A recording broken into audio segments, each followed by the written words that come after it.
하나님은 항상 남은 자를 예비하십니다. 오늘 본문은 좁게는 어제부터 시작된 예루살렘 성전에서 주어진 환상에 대한 마무리이고, 조금 넓게는 에스겔 8장에서부터 시작된 그런 환상에 대한 마무리입니다. 그래서 오늘 본문 마지막에 보면은 늘 에스겔의 예언, 하나님이 주시는 환상이 있다가 마지막 22절부터는 하나님의 모습을 상징하는 그런 또 신비로운 동물의 모습이 나오는 것으로 해서 마무리가 되고 있습니다. 에스겔은 주의 영으로 충만하여져서 예루살렘 성전 동쪽 문에 이르게 되었습니다. 가서 보았더니 거기에 25명의 사람들이 있었는데, 그들 가운데 특별히 이름이 밝혀진 사람은 1절에 기록된 것처럼 야사냐와 불야다였습니다.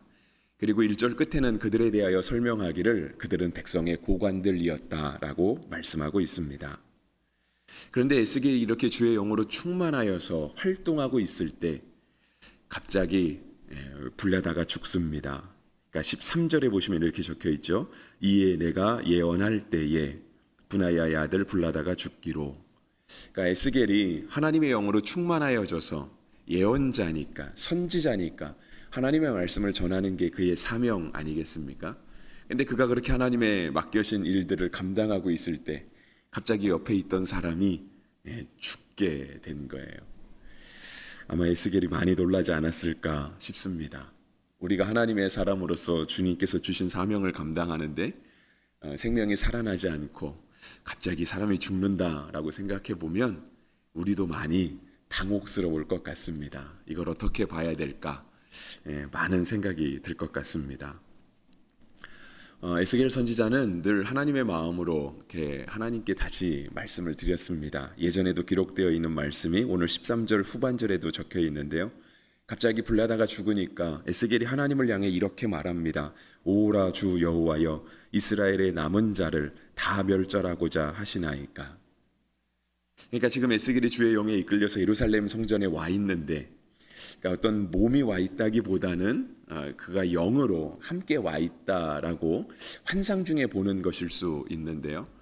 많은 사람들이 바벨론의 침공을 받아서 포로로 잡혀가고 지금 바벨론 그발강가에 앉아 있습니다. 원래 하나님 앞에 예배하며 에스겔은 제사장이었기 때문에 하나님께서 주신 제사장의 직분을 이제 감당할 때가 되었는데, 포로로 잡혀왔기 때문에 할 수 있는 것이 아무것도 없었던 것이죠. 근데 그러한 에스겔에게 하나님의 말씀이 임합니다. 하나님의 영이 임하고요. 그리고 에스겔을 들어서 예루살렘으로 가자 하시는 거예요. 예루살렘에 대한 환상을 지금 보여주시는 거예요. 갔더니 포로로 잡혀가지 않은 사람들이 남아있는 겁니다.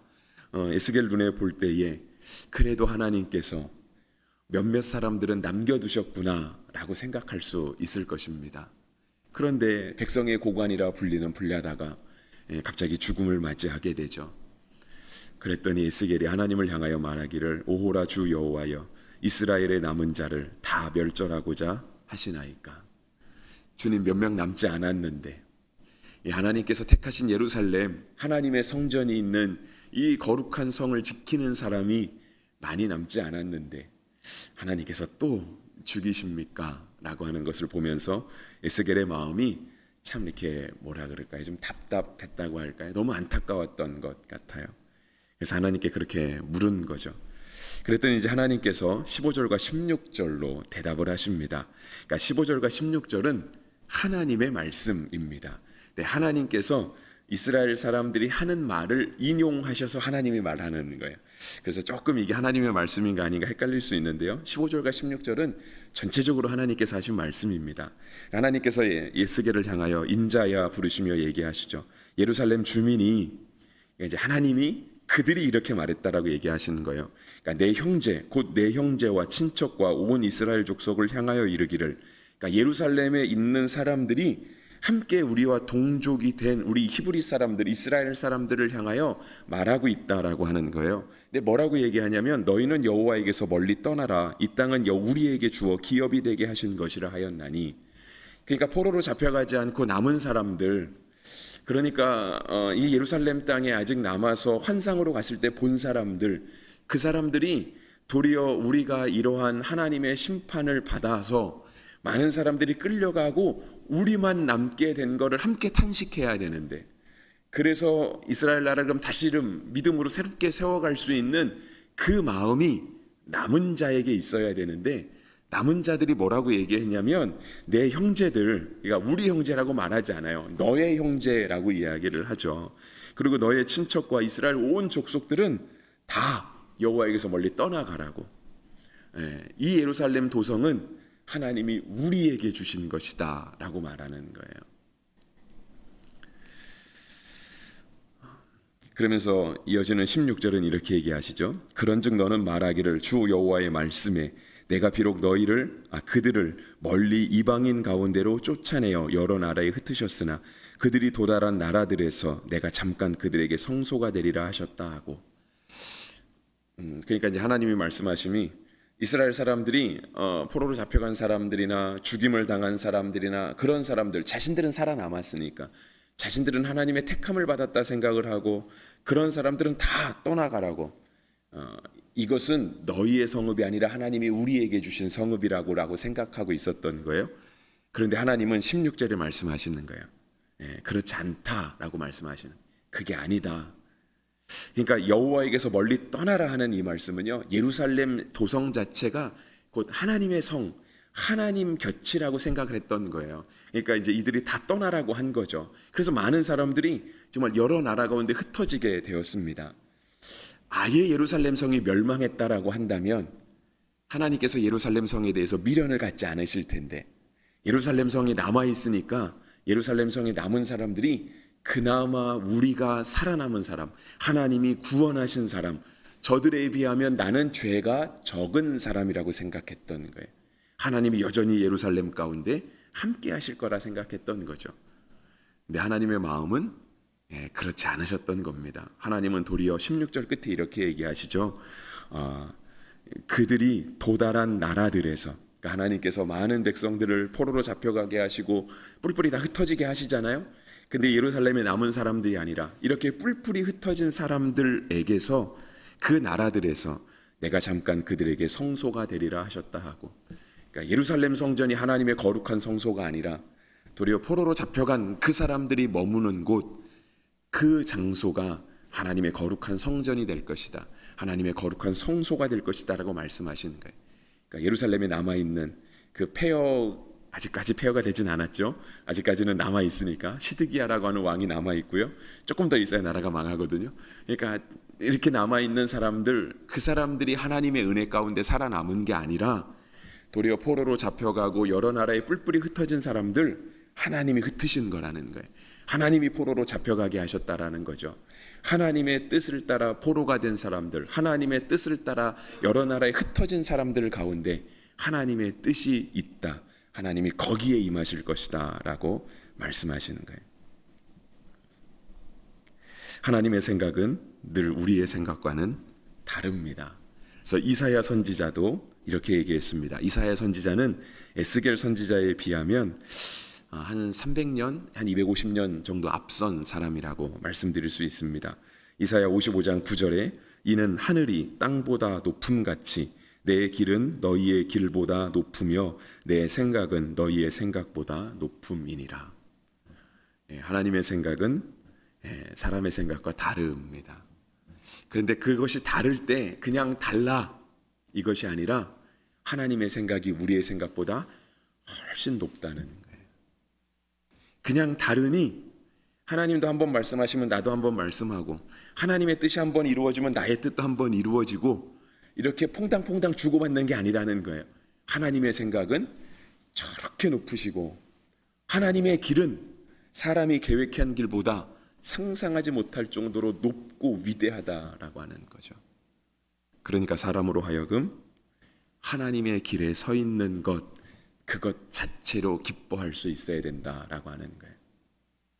포로로 잡혀간 사람들이 하나님의 뜻이었거든요. 여러 나라에 흩어진 사람들이 하나님의 뜻이었습니다.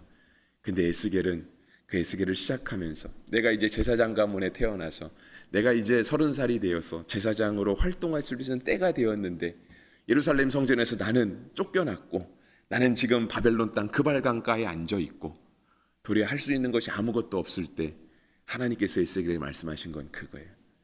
하나님의 길에 서 있는 사람. 이것이 비록 에스겔에게 이해가 되지 않았을 수 있지만 하나님이 선택하신 길은 사람의 생각과 다르다고, 훨씬 높다라고 말씀하시는 거죠. 여러분, 우리도 마찬가지입니다. 고난 받을 수 있습니다. 고난이 없으면 예수님의 말씀처럼 사생아이지 않겠습니까?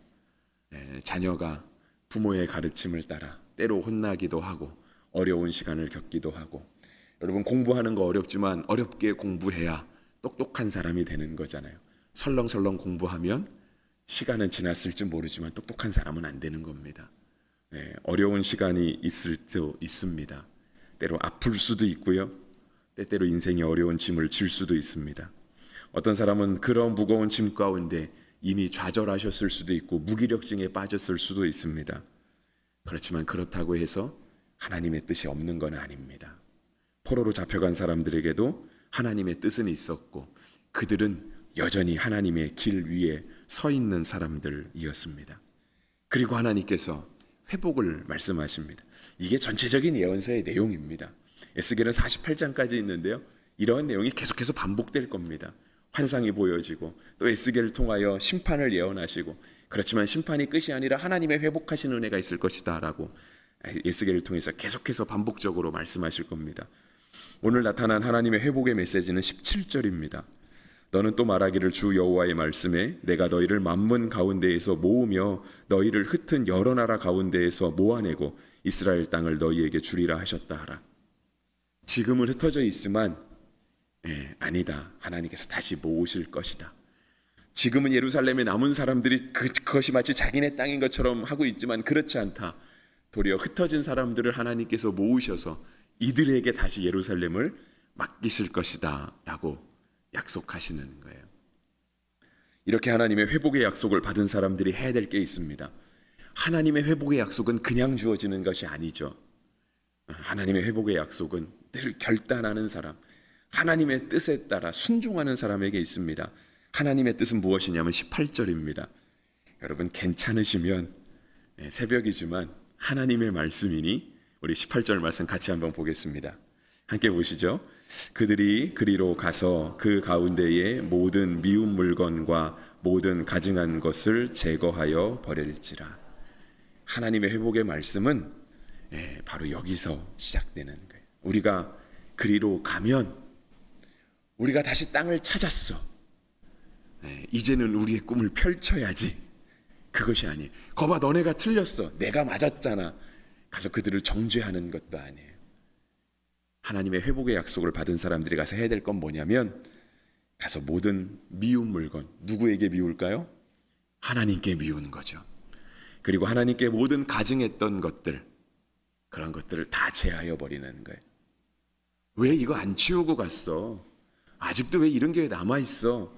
그런 걸 불평하고 판단하고 정죄하라는 게 아니라 내가 가서 하나님이 미워하실 만한 것들을 치워버리고 하나님이 가증하다 말씀하시는 것들을 다 제거하여 버리는 것, 이것이 회복의 약속을 받은 사람들이 해야만 하는 결단인 것입니다. 하나님께서 그렇게 결단한 사람들에게 약속하신 복이 있습니다. 우리 19절과 20절인데요. 제가 읽어드리겠습니다. 실은 이 말씀을 읽으셔야 더 좋으실 것 같은데 제가 읽어드릴게요.